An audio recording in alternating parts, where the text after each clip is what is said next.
महायुती राज्यामध्ये सत्ता स्थापन करणार आहे। मात्र गेल्या 3 दिवसांपासून माध्यमांसमोर न आलेले काळजीवाहू मुख्यमंत्री एकनाथ शिंदेंनी वर्षा बंगल्यावर पत्रकार परिषद न घेता ठाण्यातल्या त्यांच्या निवासस्थानी घेतली। मुख्यमंत्रीपद आणि सत्ता स्थापनेविषयी महायुतीतली भूमिका त्यांनी स्पष्ट केली। पंतप्रधान मोदी आणि अमित शहांचं नाव त्यांनी घेतलं, पण देवेंद्र फडणवीस आणि अजित पवारांचं नाव घेणं मात्र त्यांनी या पत्रकार परिषदेमध्ये टाळलेलं आहे।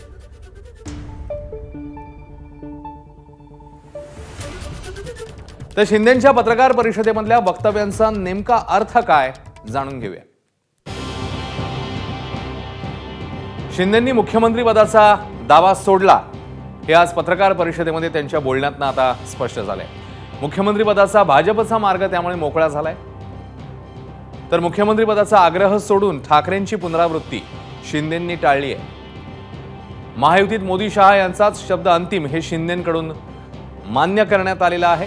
देवेंद्र फडणवीस अजित पवारांचं नाव त्यांनी एकदाही घेतलेलं नाही। पद महत्वाचं नाही, लाडका भाऊ ही पदवी महत्वाची हे दाखवण्याचा त्यांनी प्रयत्न केलाय।